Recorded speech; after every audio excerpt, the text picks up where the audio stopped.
with scalar product. But this vector space necessarily is complete this one.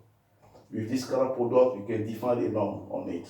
So it's a norm vector space. It is also complete by this kind of norm. Okay? Okay, thank you.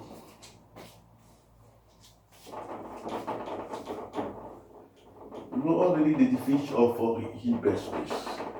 I can give you some example of this. You know, an example of the load, this space like this, or this one, is a Hilbert space. This kind of then the norm of it in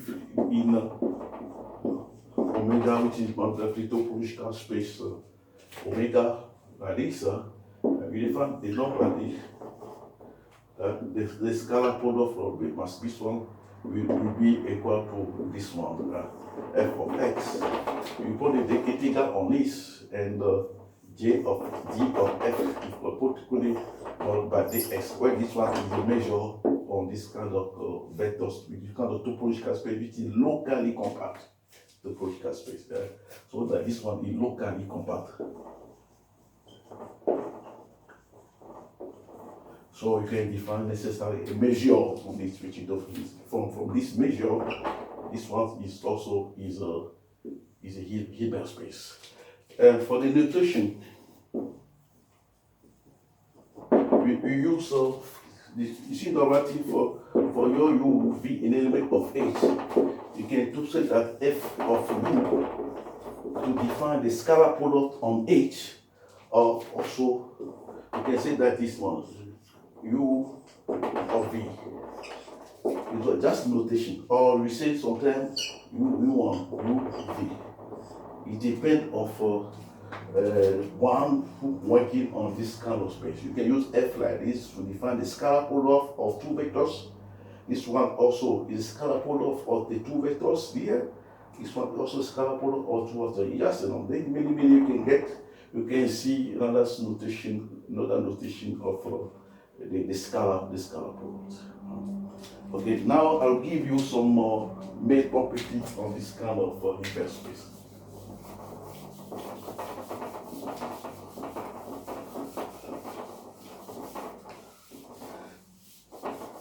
There is a law in the Hilbert space which is called the parallelogram law. This one.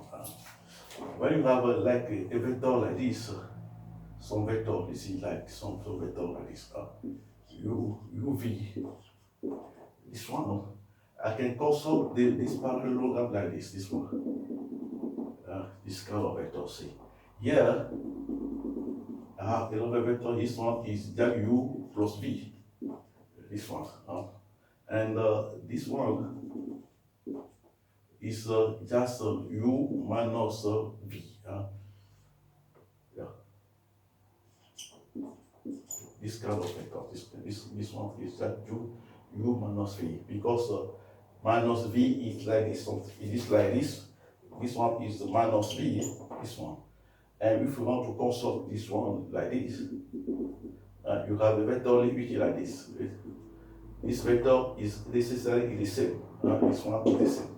So it is the same. It's just u minus v.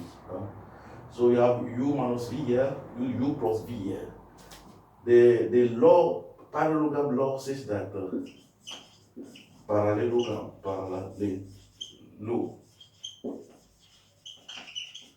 law, this we call it parallelogram law, say that the norm of this one plus the norm of this one is to the norm of this plus the norm of this square.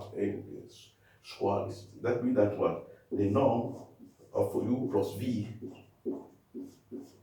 this one, plus the norm of u minus v, the norm of this one square, like the norm of this one square also plus b, is exactly 2 times the norm of u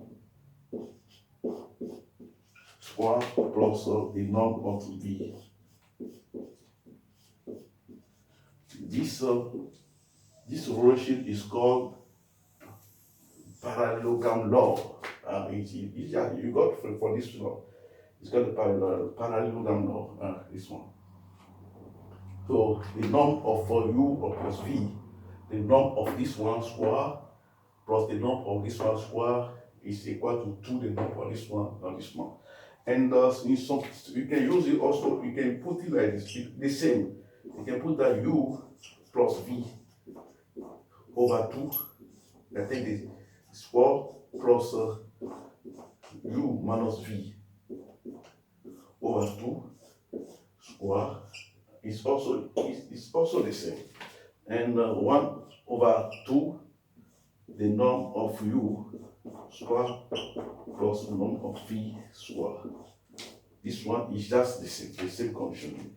But usually you use this kind of notation. It's just the same.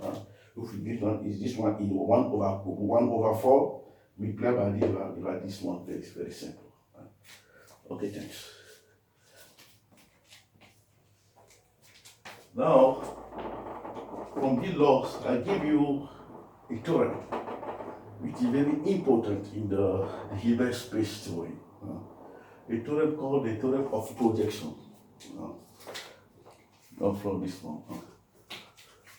Let us theorem.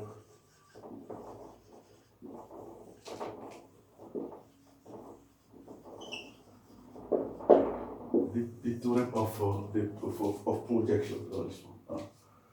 You use this. That means what? Projection on K. Let it first of all Hilbert space.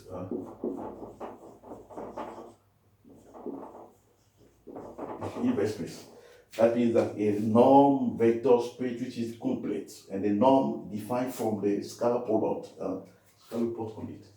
The Hilbert space like this. And K, a closed, convex, non-empty subsets of each length. Then we have this one. Then there exists u element of K such that for all f in H you have this notation. The norm of f minus u might be equal to the minimum of the norm of f minus v, when v is around this convex closed subset. You say the convex is theorem of projection on a closed convex non-empty subset of D. Now we are going to prove it. Before proving it, I'll give you an equivalent form of this theorem.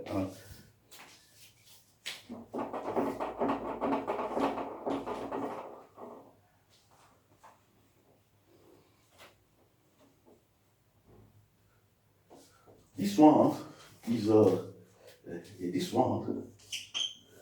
is equivalent to these two guys.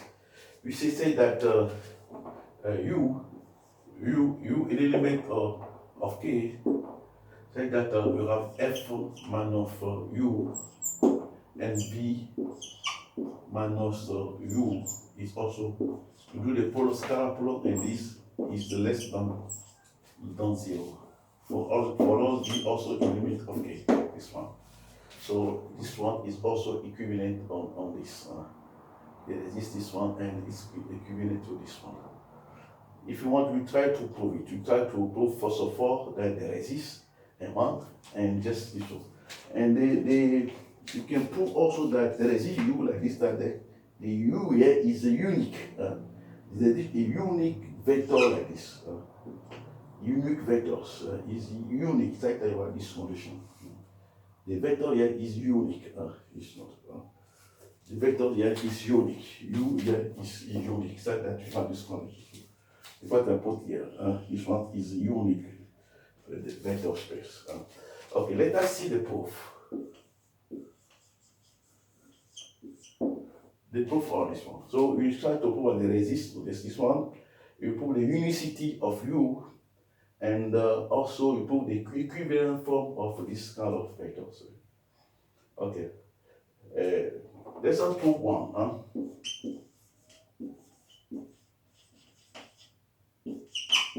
Let's prove one. If you have this kind of vectors, if you use, you are going to prove that you have this one is equivalent to this one. So see, very important. They made the agent of U is really useful for this one, and you prove after that U is equivalent to 2, and so on. You get it very clear for you. Okay, thank you.